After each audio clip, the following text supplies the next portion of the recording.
हदीसे मुस्तफ़ा हदीसे मुस्तफ़ा दरसे शमाइले तिरमिज़ी। अल्हम्दुलिल्लाहि रब्बिल आलमीन वस्सलातु वस्सलामु अला सय्यिदिल अंबियाइ वल मुरसलीन। अम्मा बअद फ़अऊज़ु बिल्लाहि मिनश शैतानिर रजीम। बिस्मिल्लाहिर रहमानिर रहीम। अस्सलातु वस्सलामु अलैका या रसूलल्लाह व अला आलिका व अस्हाबिका या हबीबल्लाह। अस्सलातु वस्सलामु अलैका या नबियल्लाह व अला आलिका व अस्हाबिका या नूरल्लाह।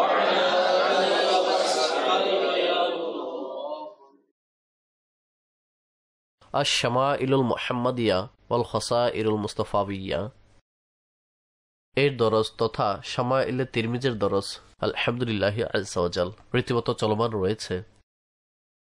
বিগত দরসে নবী রাহমাত শফিয়ে উম্মত সাল্লাল্লাহু তাআলা আলাইহি ওয়া আলিহি ওয়াসাল্লামের বরকতময় চরিত্র সম্পর্কে বিশেষ করে যেসব হাদিস শরীফ ইমাম তিরমিজি রাহমাতুল্লাহি তাআলা আলাইহি উল্লেখ করেছেন, এর মধ্যে কিছু আমরা শোনার সৌভাগ্য অর্জন করেছিলাম। আজকে আমাদের এখানে যে দরস হবে এর ভিতরেই ইনশাআল্লাহ আযজা ওয়া জাল এই অধ্যায়টি সম্পূর্ণ করব, আর সেই হাদিস শরীফ বাকিগুলো আমরা শোনার সৌভাগ্য অর্জন করব। বিগত দরসের শেষে আমি মুদাহানাত ও মুদারাতের মধ্যেকার পার্থক্য বলেছিলাম যে একটি হচ্ছে মুদাহানাত আর আরেকটি হচ্ছে মুদারাত। মুদারাত এটা মাহবুব ও মামদুহ তথা পছন্দনীয় কাজ, যার সংজ্ঞা বলা হয়েছিল, যার অর্থ হচ্ছে যে আখিরাত সংশোধনের জন্য দুনিয়া বিনষ্ট করা তথা দুনিয়ার পরিবর্তে আখিরাত সুসজ্জিত করা, এটা খুব ভালো বিষয়।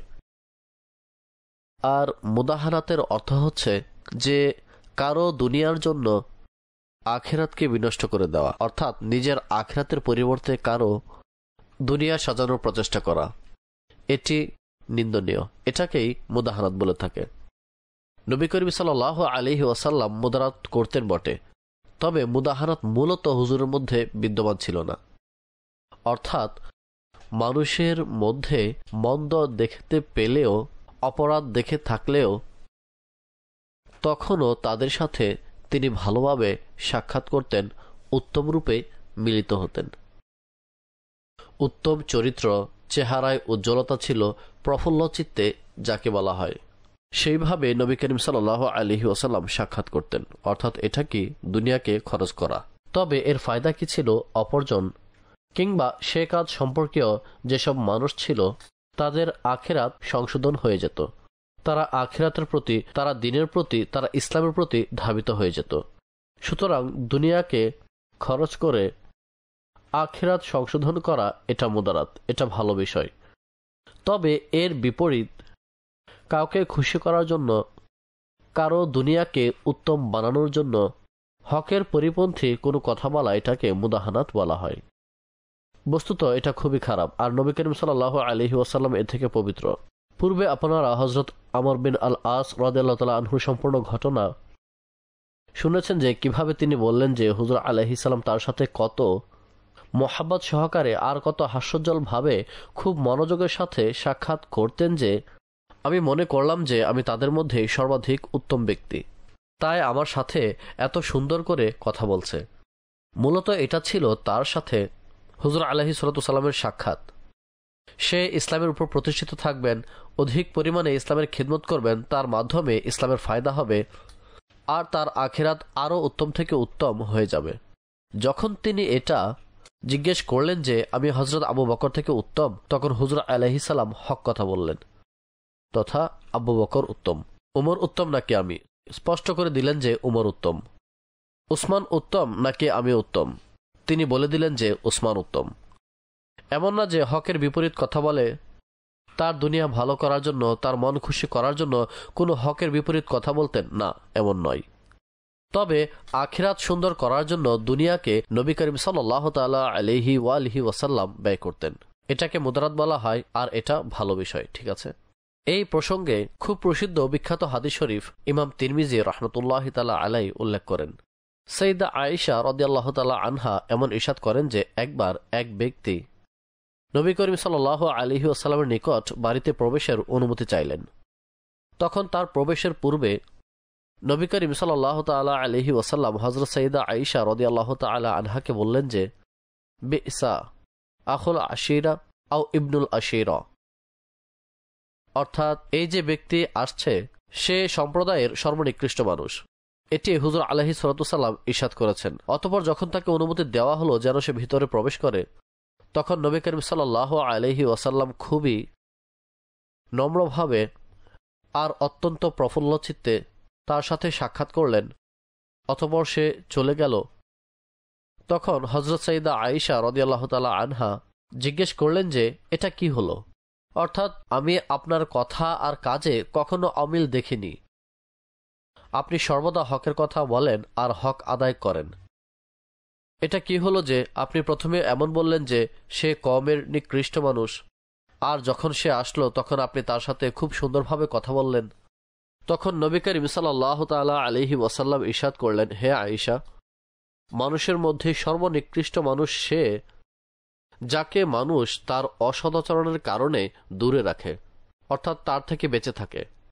এর মানে হচ্ছে নবী করিম সাল্লাল্লাহু তাআলা আলাইহি ওয়াসাল্লাম তার সাথে যে সাক্ষাৎ করেছে নম্রভাবে উত্তম চরিত্রের সাথে, মূলত এর ফায়দা অর্জন হয়েছে।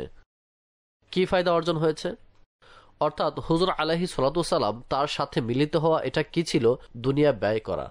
তবে এর পরকালীন ফায়দা এটা অর্জন হতো যে তার গোত্র, সে গোত্রের নেতা ছিল, তো তার সম্প্রদায়ের লোকেরা কেমন ছিল? তারা ইসলামের মধ্যে প্রতিষ্ঠিত থাকত।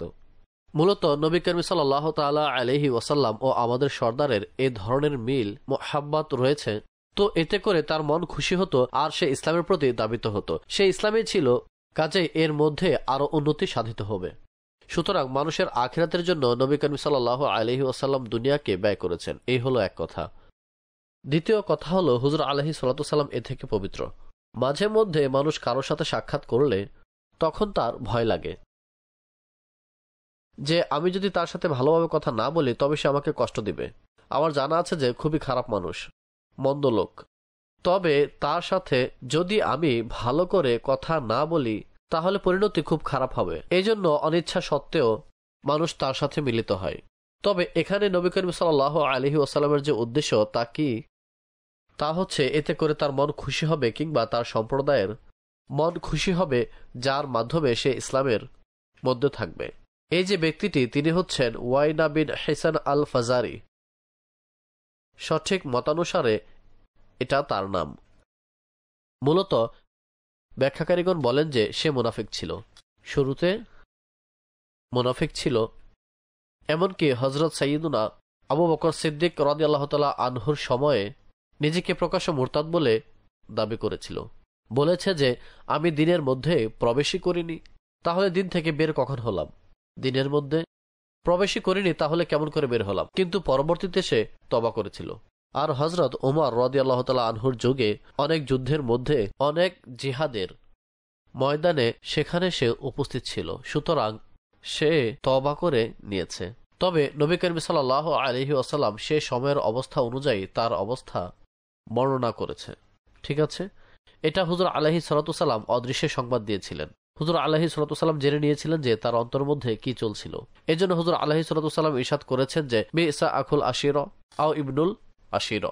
এটাকে মুদারাত বলা হয়, অর্থাৎ দুনিয়াবীভাবে কারোর সাথে উত্তম আচরণ করা, তাদেরকে পুরস্কৃত করা, এসব এজন্য যেন সে আখিরাতের প্রতি মনোনিবেশ করে। যেমন অনেক শিক্ষার্থী রয়েছে, মুফতি আজম হিন্দ রাহমাতুল্লাহি তাআলা আলাইহি বলেছেন যে কিছু হীরা পেতে হলে, সন্ধান করতে হলে অনেকগুলো পাথর খোঁড়ার প্রয়োজন রয়েছে। অনেক শিক্ষার্থী রয়েছে যাদের দ্বারা দিনের অগ্রগতি লক্ষ্য করা যায়, তারা পরবর্তীতে গিয়ে উপকার বয়ে আনবে, বা উপকার না করলেও বা দৃশ্যমান না হলেও, তবে তাদেরকে দিনের প্রতি অবিচল রাখার জন্য তথা সে ইলমে দিনের প্রতি আগ্রহী থাকুক, তখন তাদের সাথে উত্তম আচরণ করা হয়। যদিও অনেক সময় তাদের কাজকর্ম অপকর্ম এমন হয় যে মানুষ তাদেরকে শাস্তি পর্যন্ত দেয়, তবে শাস্তি সেই সময় দেওয়া হলে তখন ফলাফল কি দাঁড়াবে, সে কি হয়ে যাবে, দিন থেকে দূর হয়ে যাবে। কাজেই মানুষ তাকে শাস্তি দেওয়ার পরিবর্তে ভালো করে মিলিত হয়। মূলত এভাবে অনেক সময় মানুষ অপরের পরকাল সুন্দর করার জন্য দুনিয়াবিভাবে এ ধরনের ব্যবহার করতে হয়। হাদিস শরীফ শুনে নিন, অনুবাদ প্রায় সম্পূর্ণ শেষ হয়ে গিয়েছে। ইরশাদ করেন, হাদ্দাসানা ইবনু আবি উমারা قال حدثنا سفيان عن محمد بن المنكدر عن عروة عن عائشة رضي الله تعالى عنها قالت استعجن رجل على رسول الله صلى الله عليه وسلم وأنا عنده فقال بابن عشيرة أو أكل عشيرة ثم أذن له فلما دخل ألانا له القول فلما خرج قلت يا رسول الله قلت ما قلت ثم أللتنا القول فقال يا عائشة إن من شر الناس من تركه الناس أو وضعه الناس اتقاء فحشه।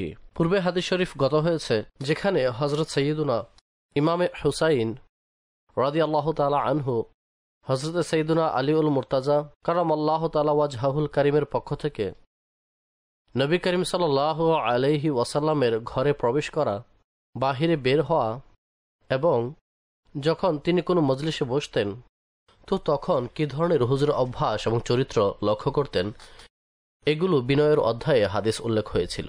সেখানে বিস্তারিতভাবে উল্লেখ করা হয়েছিল। তারই আরেকটি অংশ ইমাম হুসাইন রাদিয়াল্লাহু তাআলা আনহু, যিনি তার সম্মানিত পিতা মাওলায়ে কায়নাত রাদিয়াল্লাহু তাআলা আনহুর নিকট প্রশ্নাবলী করেছিলেন হুজুর সাল্লাল্লাহু আলাইহি ওয়াসাল্লামের সিরাত সম্পর্কে, তারই কিছু অংশ আবার ইমাম তিরমিজি রাহমাতুল্লাহি তাআলা আলাইহি এখানে বর্ণনা করছেন।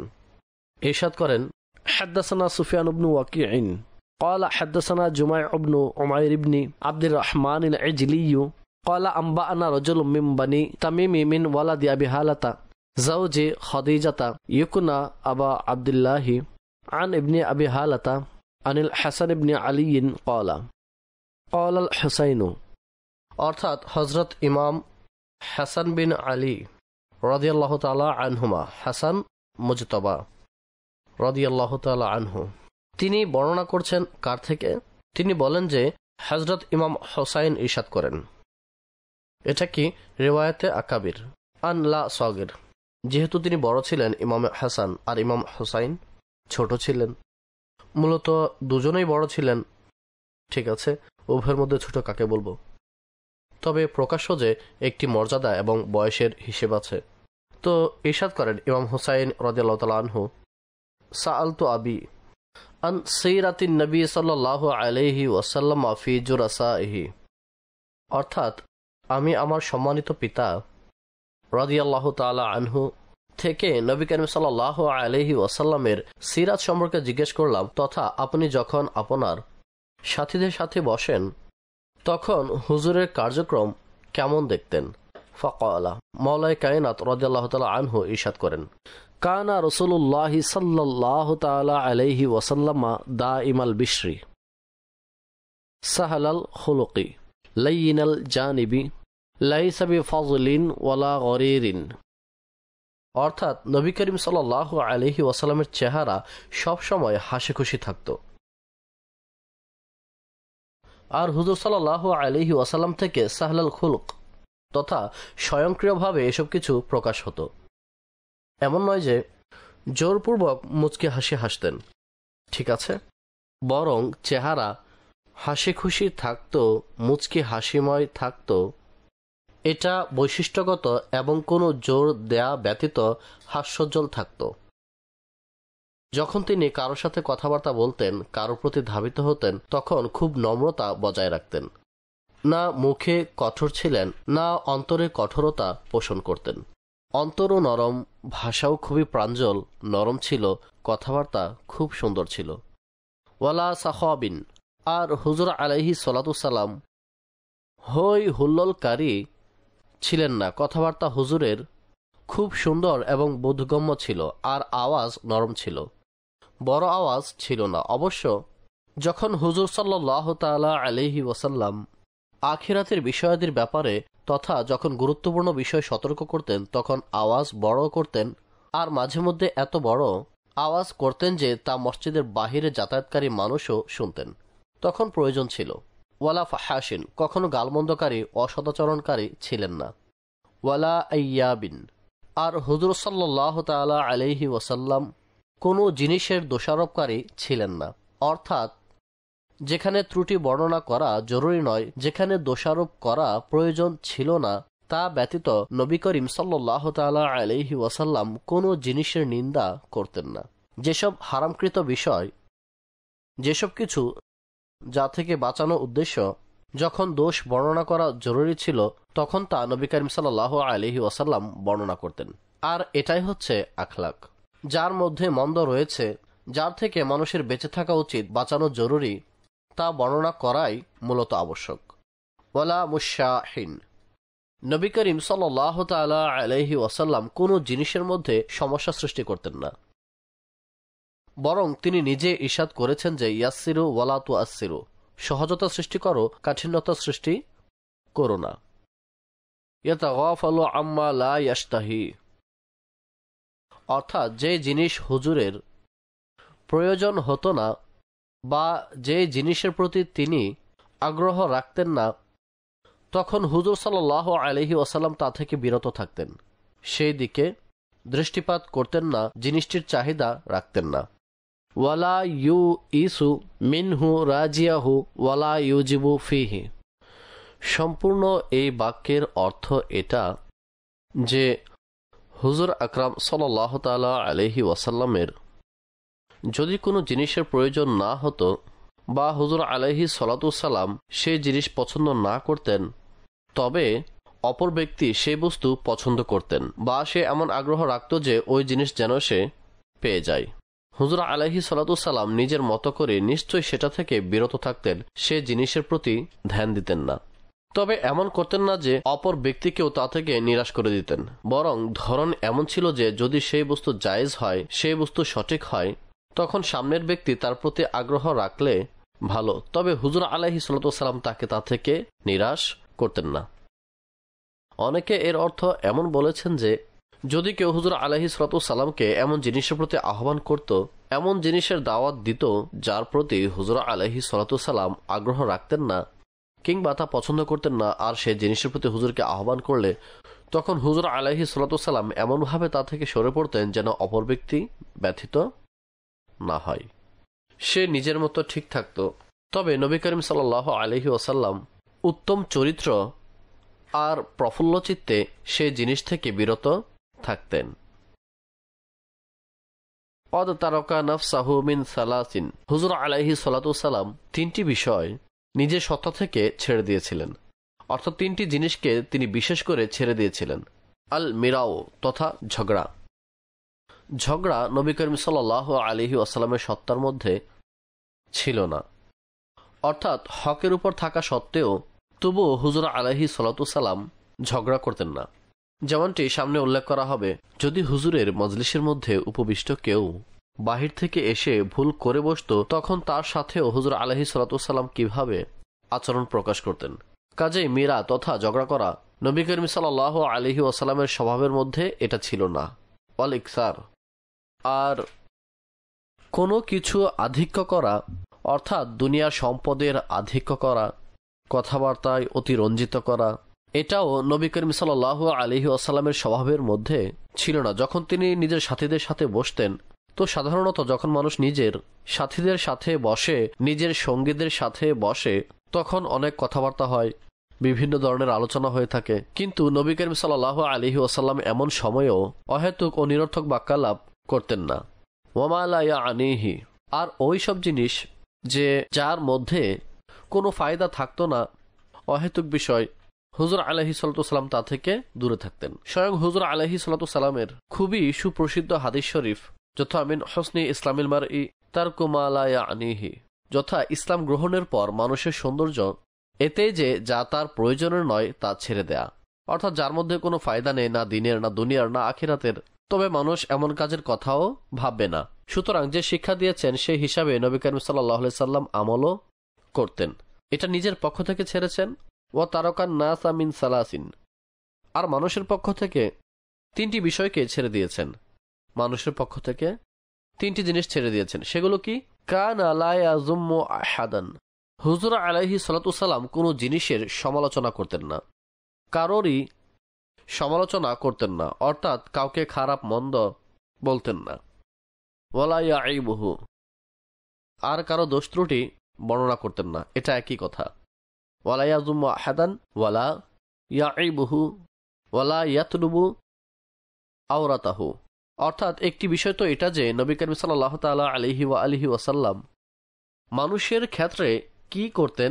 কাউকে দোষ বর্ণনা করতেন না, কারো নিন্দা করতেন না। তবে এখানেও সেই বিষয়টি চলে আসে, অর্থাৎ যদি তার ত্রুটি প্রকাশ করা জরুরি হয়, যেমনটি পূর্বে হাদিস শরীফে উল্লেখ হয়েছে, সেখানে নবী করিম সাল্লাল্লাহু তাআলা আলাইহি ওয়াসাল্লাম তার নিন্দা করেছেন যেন মানুষ তার থেকে সুরক্ষিত থাকে। ওয়ালা ইয়াতরুবু আওরাতাহু, লোকদের যে গোপন বিষয় ছিল, মানুষের যেসব ত্রুটি ছিল, হুজুর আলাইহিস সালাতু সালাম সেসব চর্চা করতেন না, অর্থাৎ অনুসন্ধান করতেন না কিংবা মানুষের ত্রুটি জেনে নেওয়া অতঃপর এর চর্চা করা, ত্রুটি বলে বলে সংশোধন করতেন, এমন করতেন না। ওয়ালা ইয়াতাকাল্লামু ইল্লা ফিমা রাজা সাওয়াবাহু, অর্থাৎ নবী করিম সাল্লাল্লাহু আলাইহি ওয়াসাল্লাম যখন মানুষের সাথে কথাবার্তা বলতেন তখন সেই বিষয়ে কথাবার্তা বলতেন যেখানে তিনি সওয়াবের সম্ভাবনা দেখতেন, যেখানে তিনি সওয়াবের আশা থাকত। অবশ্য নবী করিম সাল্লাল্লাহু তাআলা আলাইহি ওয়াসাল্লামের প্রতিটি শ্বাস প্রশ্বাসই ইবাদত, ঠিক আছে? অর্থাৎ মসজিদে বসে যদি কেউ শ্বাস নেয়, সে ইতিকাফের নিয়ত করা অবস্থায়, তখন বিষয়টি কি? তার সওয়াব অর্জন হচ্ছে, ঠিক আছে? সুতরাং নবী করিম সাল্লাল্লাহু আলাইহি ওয়াসাল্লামের প্রত্যেক মুহূর্ত ইবাদতে পূর্ণ। হুজুরের প্রতিটি শ্বাস প্রশ্বাস কি? প্রত্যেক মোবারক শ্বাস প্রশ্বাস ইবাদত। তবে নবী করিম সাল্লাল্লাহু আলাইহি ওয়াসাল্লাম উম্মতের শিক্ষার জন্য আর প্রকাশ্য যে সওয়াব তারও প্রয়োজন রয়েছে আল্লাহর পক্ষ থেকে, সওয়াব তার অর্জন হোক, এটা হুজুরেরও কামনা ছিল। কাজেই নবী করিম সাল্লাল্লাহু আলাইহি সাল্লাম সেই কথাবার্তা বলতেন যার মধ্যে সওয়াবের সম্ভাবনা থাকত। ওয়া ইযা তাকাল্লামা আতরাকা জুলাসাউহু কাআন্নামা আলা রুউসি মুত্তাইর, অর্থাৎ যখন নবী করিম সাল্লাল্লাহু আলাইহি ওয়াসাল্লাম মজলিসের মধ্যে কথাবার্তা বলতেন তখন হুজুরের সাহাবা হুজুরের সামনে এমনভাবে মাথা নত করে বসতেন যেন তাদের মাথার উপর পাখি আছে। অর্থাৎ কথা বললে, মাথা উঠালে কি পরিণতি হবে? এই পাখিগুলো উড়ে যাবে। এটা শ্রেষ্ঠ পর্যায়ের শ্রদ্ধা, আদব, সম্মান, মনোনিবেশের দৃষ্টান্ত। তথা পাখির কথা মনে করে মাথায় পাখিটি যেমন বসে আছে আর মানুষ চায় যে উড়ে না যাক, তখন একেবারে কিরকম থাকবে? নিশ্চুপ থাকবে, মনোযোগী থাকবে, ঘুমাবে না, যাতে ঝিমানি এসে এমন না হয় যে পাখি উড়ে যায়, ঠিক আছে? মূলত পূর্ণ মনোযোগ কোথায় থাকবে? বক্তার প্রতি নিবদ্ধ থাকবে। ফা ইজা সাকাতা তাকাল্লামু, যখন নবী করিম সাল্লাল্লাহু আলাইহি ওয়াসাল্লাম নিজের কথা বলে অবসর নিতেন, চুপ থাকতেন, অতঃপর সাহাবায়ে কিরাম আলাইহিমুর রিদওয়ান কথাবার্তা বলতেন। অর্থাৎ নবী করিম সাল্লাল্লাহু আলাইহি ওয়াসাল্লামের কথা থামিয়ে দিতেন না। প্রথমে হুজুর আলাইহিস সালামকে কথা শেষ করতে দিতেন, অতঃপর কোনো কথা বলার থাকলে, কোনো কিছু জিজ্ঞেস করার থাকলে তখন জিজ্ঞেস করতেন। লা ইয়াতানাসাউনা ইনদাহু আল হাদিস মান তাকাল্লামা ইনদাহু আন সাতুলাহু হাত্তা ইয়াফরুগা, নবী করিম সাল্লাল্লাহু আলাইহি ওয়াসাল্লামের সাথে আলোচনার সময় কথাবার্তা বলার জন্য ঝগড়া করতেন না। অর্ধেক কথা বলেছে একজন, আবার মাঝখানে একজন কথা বলা শুরু করে দিয়েছে, একজনের সম্পূর্ণ হয়নি, এরই মধ্যে আরেকজন কথা শুরু করে দিয়েছে, এমন করতেন না। বরং মান তাকাল্লামা ইনদাহু, যখন হুজুরের দরবারে কেউ কথাবার্তা বলার জন্য বসতেন, তিনি কথা শুরু করেছেন বা অন্য কেউ কথা শুরু করলো, তখন অন্যরাও তার কথা শুনতেন, নিশ্চুপ হয়ে তার কথা শুনতেন, এমনকি সে তার কথা বলে শেষ করে নিত। হাদিসুহুম ইনদাহু হাদিসু আউয়ালিহিম, অর্থাৎ হুজুর আলাইহিস সালাতু সালামের দরবারে কথাবার্তা বলার সর্বপ্রথম অধিকার তার ছিল, যিনি সর্বপ্রথম এসেছিলেন, যিনি প্রথমে আসতেন, তিনি প্রথম কথা বলতেন। অবশ্য যদি কখনো কারো প্রয়োজন হতো, যেমন পূর্বে হাদিস শরীফে অতিবাহিত হয়েছে, তথা কারো যদি প্রয়োজন হতো, দরকার পড়তো যে সে প্রথমে প্রশ্ন করবে, তার যেতে হবে কিংবা প্রশ্ন করা জরুরি, তখন সাহাবায়ে কিরাম আলাইহিমুর রিদওয়ান তাকে প্রথমে সুযোগ দিতেন, ঠিক আছে আপনি প্রথমে প্রশ্ন করুন। ইয়াদহাকু মিম্মা ইয়াদহাকু মিনহু, সাহাবায়ে কিরাম আলাইহিমুর রিদওয়ান যে কথার দ্বারা খুশি হতেন মুচকি হাসতেন, উৎফুল্ল হতেন। নবী করিম সাল্লাল্লাহু আলাইহি ওয়াসাল্লাম তাদের সাথে মুচকি হাসতেন। আবার এমন নয় যে কথা মুচকি হাসির হলে সবাই হাসছে আর আমি খুবই অনড় মানুষ, কাজেই আমার চেহারাতে পাথরের ন্যায় অনড়তা প্রকাশ পাবে, তো এমন নয়। বরং কথা বাস্তবে হাসি পাবার মতো হলে আর সাহাবায়ে কিরাম আলাইহিম রিদওয়ানের মতো ব্যক্তিগণ প্রকাশ্য যে তারা এমন কথায় মুচকি হাসবে, কাজে মুচকি হাসছে। মূলত নবী করিম সাল্লাল্লাহু আলাইহি ওয়াসাল্লাম এমন না যে আমি রাসূলদের সর্দার, সুতরাং আমি তাদের সাথে কিভাবে হাসবো, এমন না। বরং হুজুর আলাইহিস সালাতু সালাম তাদের সাথে মুচকি হাসতেন। ওয়া ইয়াতাআজ্জাবু মিম্মা ইয়াতাআজ্জাবুনা মিনহু, যে বিষয়ে তারা আশ্চর্যান্বিত হতো হুজুর আলাইহিস সালাতু সালামও তাতে আশ্চর্যিত হতেন। হযরত সাইয়েদনা ওমর রাদিয়াল্লাহু তাআলা আনহু ইরশাদ করেন, তখন যখন নবী করিম সাল্লাল্লাহু আলাইহি ওয়াসাল্লাম প্রকাশ্য ওফাদ লাভ করেন, হুজুর আলাইহিস সালাতু সালামের পবিত্র দেহ মুবারক উপস্থিত ছিল, কদমের পাশে দাঁড়ানো ছিলেন। হযরত ওমর রাদিয়াল্লাহু তাআলা আনহু আরজ করলেন যে বি আবি আনতা ওয়া উম্মি ইয়া রাসূলুল্লাহ, আমার পিতামাতা আপনার উপর উৎসর্গ হোক ইয়া রাসূলুল্লাহ। আপনার মর্যাদা আল্লাহর দরবারে এতই সমুন্নত হল যে আল্লাহ আপনার কদমের মাটির কসমের কথা বলেছেন। তিনি তো এমন যে তিনি যদি নিজের মর্যাদা অনুযায়ী চলতেন তাহলে হুজুর আলাইহিস সালাতু সালাম আমাদের মাঝে বসতেনই না। যদি হুজুর আলাইহিস সালাতু সালাম নিজের মর্যাদা অনুযায়ী কাজ করতেন, জীবনযাপন করতেন, তবে হুজুর আলাইহিস সালাম আমাদের মহিলাদের সাথে বিবাহও করতেন না।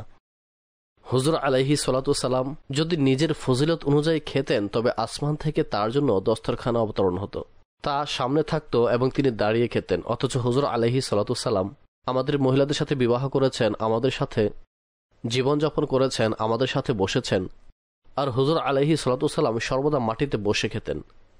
হযরত ওমর রাদিয়াল্লাহু তাআলা আনহু নবী করিম সাল্লাল্লাহু আলাইহি ওয়াসাল্লামের এই গুণগুলো বর্ণনা করেন। ওয়া ইয়াতাআজ্জাবু মিম্মা ইয়াতাআজ্জাবুনা মিনহু, যে কারণে সাহাবাগণ আশ্চর্য হতেন, তখন হুজুর আলাইহিস সালাতু সালামও এর উপর আশ্চর্য হতেন। ইমাম বাজরি রাহমাতুল্লাহি তাআলা আলাইহি বর্ণনা করেন, আই মুওয়াফাকাতাল লাহুম ওয়া তানিসা ওয়া জাবরান লিকুলুবিহিম, অর্থাৎ নবী করিম সাল্লাল্লাহু তাআলা আলাইহি ওয়াসাল্লাম এসব এজন্য করতেন যেন তাদের মন খুশি হয় আর তাদের প্রশান্তি লাভ হয়, তারা যেন খুশি থাকে।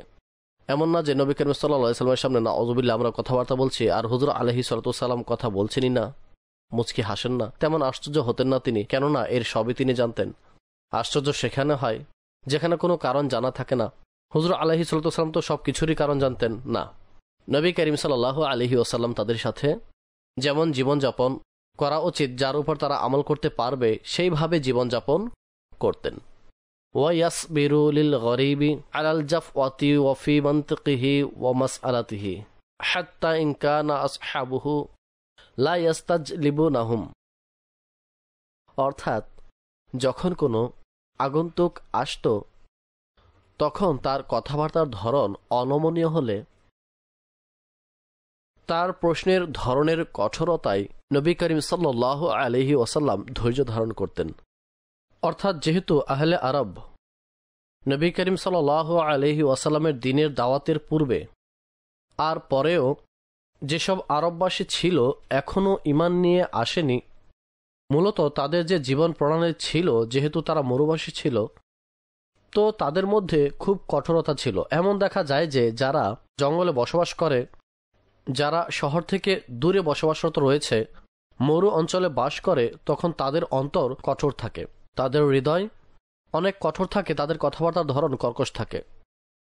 মূলত এই মানুষগুলো মাঝে মধ্যে নবী করিম সাল্লাল্লাহু আলাইহি ওয়াসাল্লামের নিকট এমনভাবে প্রশ্ন করত যে যার মধ্যে ভীষণ পর্যায়ের কঠোরতা ছিল। যেমন বুখারী শরীফের মধ্যে হাদিস শরীফে রয়েছে, যেমন প্রশ্নকারী আসে এবং এসে আরজ করে যে আমি আপনাকে প্রশ্ন করব, আর ইন্নী মুশাদ্দিদুন আলাইক, আমি আপনার নিকট কঠোরভাবে প্রশ্ন করব, ক্ষিপ্রভাবে প্রশ্ন করব, তথা আমার ধরন কঠোর হবে, তবে আপনাকে উত্তর দিতে হবে। তখন হুজুর আলাইহিস সালাম বললেন, প্রশ্ন করো যা জানতে চাও। এখনো কথাবার্তা শুরু করেনি, এর পূর্বে কি বলছে, আমি কঠোরতা দেখাবো। এক অনারবী আসছে, গলায় চাদর পরিহিত ছিল, আর হুজুর আলাইহিস সালামের চাদর নিয়ে নিলেন। অনেকে ধাক্কা দিতে দিতে দেওয়ালের সাথে লাগিয়ে বললেন যে মাল দাও, এই বস্তু আপনার না, আপনার বাবারও না। হুজুর আলাইহিস সালাম মুচকি হাসছেন আর তাকে সম্পদও দিচ্ছেন। মূলত তাদের কঠোরতার কারণে, কথাবার্তার ধরনের কারণে তাদের প্রশ্ন করার ধরনের পরেও নবী করিম সাল্লাল্লাহু আলাইহি ওয়াসাল্লাম ধৈর্য ধারণ করতেন। ফলাফল কি দাঁড়ালো? আল্লাহ তাদের অন্তরকে হুজুর আলাইহি সাল্লাতু সাল্লামের নম্রতার কারণে মিলিয়ে দিলেন। অতঃপর তারা পরস্পরে ভাই ভাই হয়ে গেল, তাদের সকল ধরনের কঠোরতা দূর হয়ে গেল। বস্তুত এমন হয় যে অনেক সময় সেই অনারবী মানুষ তাদেরকে স্বয়ং সাহাবায়ে কেরাম আলাইহিমুর রিদওয়ান হুজুরের দরবারে নিয়ে আসতেন, কেননা যেহেতু স্বয়ং তারা হুজুর আলাইহিস সালামের কাছে প্রয়োজনীয় প্রশ্ন করতেন। আর যদি কোনো অনারবী আসতো তখন সে যা মনে চায় প্রশ্ন করে বসত। আর এসব মানুষ নবী করিম সাল্লাল্লাহু আলাইহি ওয়াসাল্লামের নিকট নতুন নতুন কথা শুনত। কাজেই স্বয়ং সাহাবায়ে কেরাম আলাইহিমুর রিদওয়ান তারা এ ধরনের মানুষকে, যারা নতুন ছিল, অনারবী ছিল, তাদেরকে বারগাহে রিসালাতের মধ্যে নিয়ে আসতেন। হুজুর আলাইহিস সালাম ইরশাদ করেন, ওয়ায়াকুলু ইযা রাআইতুম তালিব হাজাতিন ইয়াতলুবুহা ফাআরফিদুহু। অর্থাৎ নবী করিম সাল্লাল্লাহু আলাইহি ওয়াসাল্লাম ইরশাদ করেন যে যখন তোমরা এমন কোনো মানুষকে দেখবে যার কোনো অভাব রয়েছে, যার কোনো চাহিদা রয়েছে, তখন তার চাহিদা পূরণ করো। তার প্রয়োজন, অর্থাৎ কোনো মানুষ যে নাকি তার অভাবের কথা বলতে পারছে না, সে আসতে পারছে না, তখন হুজুর আলাইহিস সালাম বলেন যে তার প্রয়োজন তাকে পাঠিয়ে দাও। ওয়ালা ইয়াকবালু সানাআ ইল্লা মিন মুকাফিহিম। অর্থাৎ হুজুর আলাইহিস সালাম কারো থেকে প্রশংসা তখনই গ্রহণ করতেন যখন এর পিছনে কারণ থাকত। সেটার কারণ, অর্থাৎ যদি কোনো ব্যক্তি হুজুরের প্রশংসা করত তখন প্রশংসা এমনিতেই করতেন না, বরং তা কোনো না কোনো কারণে হলে তখন হুজুর আলাইহিস সালাম সেই প্রশংসাটি পছন্দ করতেন, সেটা কবুল করতেন। অন্যথায় হুজুর আলাইহিস সালাম এমনটা ইরশাদ করেন, যখন কোনো ব্যক্তি তারিফ করে, প্রশংসা করে, তখন তার মুখের মধ্যে মাটি ভরে দাও। কাজেই হুজুর আলাইহিস সালাম যখন কারুর প্রশংসা শুনতেন তখন তার পিছনে কোনো কারণ থাকত। উদাহরণস্বরূপ তিনি কাউকে উপহার দিলেন, এর পরিবর্তে সে প্রশংসা করলেন, তাহলে ঠিক আছে। হুজুর আলাইহিস সালাম তার কোনো আমলের প্রশংসা করলেন, যার ফলে সে প্রশংসা করলো, ঠিক আছে। হুজুর আলাইহিস সালাম তার কোনো অনুগ্রহ করলো, তার সাথে উত্তম কিছু করলো, এর ফলে সে প্রশংসা করলে তখন তা নবী করিম সাল্লাল্লাহু আলাইহি ওয়াসাল্লাম গ্রহণ করতেন, কারণ এটা ঠিক আছে। এটা কি ঠিক আছে? এখন যদি মাখলুকের মধ্যে কেউ নবী করিম সাল্লাল্লাহু আলাইহি ওয়াসাল্লামের প্রশংসা করে, তাহলে সেটা কি? সেটা বদলাতেই করলো। এমন না যে আমরা যখন প্রশংসা করব তাহলে কোনো কারণ ছাড়াই প্রশংসা করব, যেহেতু এই প্রশংসা করার সৌভাগ্য আমরা নবী করিম সাল্লাল্লাহু আলাইহি ওয়াসাল্লামের ওসিলায় পেয়েছি। তো ইল্লামি মুকাফিহিন, যখন বদলাদাতা থাকবে তথা যার বদলা হুজুর আলাইহিস সালাম দিয়েছেন, সেই কারণে নবী করিম সাল্লাল্লাহু আলাইহি ওয়াসাল্লাম প্রশংসা কবুল করতেন। অন্যথায় সাধারণ মানুষের কথা বলছি, নবী করিম সাল্লাল্লাহু আলাইহি ওয়াসাল্লামের সম্পর্কে কথা বলছি না, যাকে আমরা তেলবাজি বলি, তেল মাখানো। কাজে এই যে বিষয়টা, এটা নবী করিম সাল্লাল্লাহু আলাইহি সাল্লামের পছন্দ ছিল না, তোষামোদ পছন্দ করতেন না। হুজুর আলাইহিস সালামের অভ্যাস উত্তম থেকে সর্বোত্তম ছিল। সর্বশেষ কথা, মাওলায়ে কায়নাত রাদিয়াল্লাহু তাআলা আনহু এই সম্পর্কে ইরশাদ করেন যে ওয়ালা ইয়াকতাউ আলা আহাদিন হাদিসাহু হাত্তা ইয়াজুজা ফায়াকতাউহু বিনাহইন আও কিয়ামিন। অর্থাৎ নবী করিম সাল্লাল্লাহু তাআলা আলাইহি ওয়াসাল্লাম কারো কথার মাঝে অন্তরাল হতেন না, কথা থামিয়ে দিতেন না। অবশ্য তা যদি সীমা অতিক্রম করতে থাকে, সীমানা পেরিয়ে যায়, অর্থাৎ এমন কথা বলতে থাকলো যা হকের পরিপন্থী হয়, সঠিক নয়, তখন হুজুর আলাইহিস সালাম হয়তো তাকে নিষেধ করে দিতেন।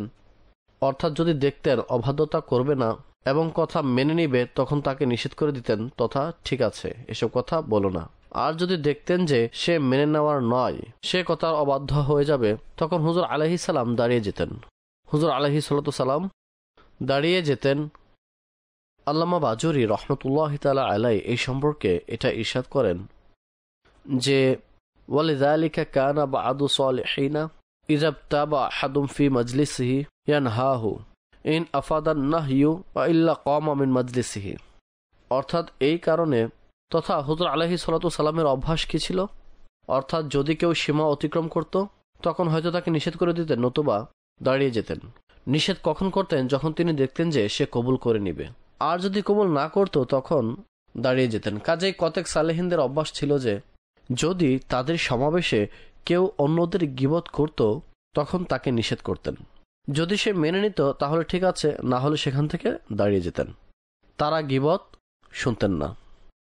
পরবর্তী হাদিস শরীফ, খুবই সুপ্রসিদ্ধ হাদিস শরীফ। ইরশাদ করেন, হাদ্দাসানা মুহাম্মদ ইবনে বাশশারিন قال حدثنا عبد الرحمن بن مهدي قال حدثنا سفيان عن محمد بن المنكدر قال سمعت جابر بن عبد الله يقول ما سئل رسول الله صلى الله عليه وسلم شيئا قط فقال لا। হযরত জাবির বিন আব্দুল্লাহ রাদিয়াল্লাহু তাআলা আনহু ইরশাদ করেন যে নবী করিম সাল্লাল্লাহু তাআলা আলাইহি ওয়াসাল্লামের নিকট যখনই কোনো বিষয়ের ব্যাপারে প্রশ্ন করা হতো তখন কখনো এমন হয়নি যে তিনি বলেছেন লা, আমি দিব না, আমি দিব না। এর অর্থ হচ্ছে যদি সেই জিনিস তার কাছে থাকতো তখন তো হুজুর সাল্লাল্লাহু তাআলা আলাইহি ওয়াসাল্লাম তাকে তা প্রদান করতেন। এখন কিছুক্ষণ পর হাদিস শরীফ আসবে হযরত ওমর রাদিয়াল্লাহু তাআলা আনহুর, যা ভিন্ন রকম। তো হুজুর আলাইহিস সালাতু ওয়াসসালাম প্রদান করতেন, আর যদি কোনো কারণে ওই সময় তা না থাকতো আর তাকে পরে দিতে পারবে না, তখন এমন না যে তাকে ঝাড়ি দিয়ে পাঠিয়ে দিতেন, বরং সুন্দর কথা বলে তাকে পাঠিয়ে দিতেন।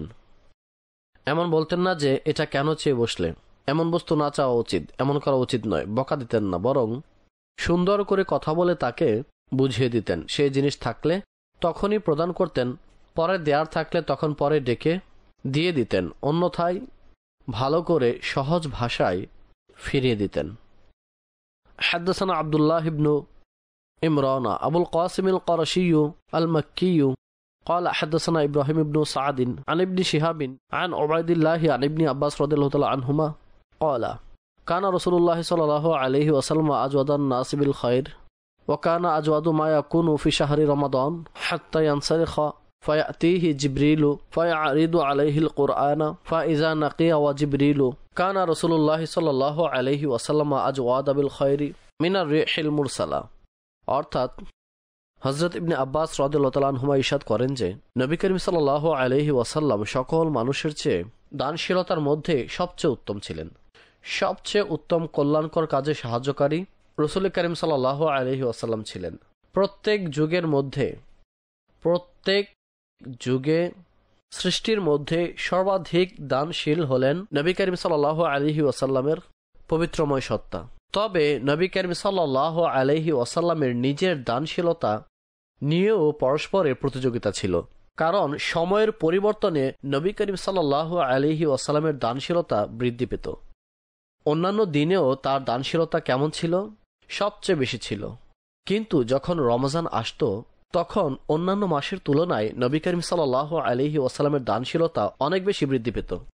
আর যখন রমজান মাসে সাইয়্যিদুনা জিবরিল আলাইহিস সালাতু ওয়াসসালাম প্রিয় নবীর দরবারে উপস্থিত হতেন, হুজুর আলাইহিস সালাতু ওয়াসসালামের সাথে সাক্ষাতের সৌভাগ্য অর্জন হতো আর কোরআনের চর্চা হতো, তখন নবী করিম সাল্লাল্লাহু তাআলা আলাইহি ওয়া আলিহি ওয়াসাল্লাম রমজানের সেই সময়ে রমজান ব্যতীত অন্যান্য সময়ের চেয়ে বেশি দানশীল ছিলেন। অর্থাৎ ক্রমে ক্রমে উন্নতি হতে থাকত, কারণ প্রথম দিনের চেয়ে দানশীলতা দ্বিতীয় দিন বেশি ছিল। তবে রমজান মাসের দানশীলতা, নিজের দানশীলতা যা অন্যান্য মাসে ছিল এর চেয়ে বেশি, আর রমজান মাসে যখন বেশি পরিমাণে দান করা হতো তখনও এর চেয়ে বেশি দানশীলতার প্রমাণ রাখতেন। যখন জিবরাইল আমিনের সাথে কোরআনের চর্চা করতেন, আর তখন নবী করিম সাল্লাল্লাহু আলাইহি ওয়াসাল্লাম পূবালি বাতাসের চেয়ে বেশি দান সদকা প্রদান করতেন।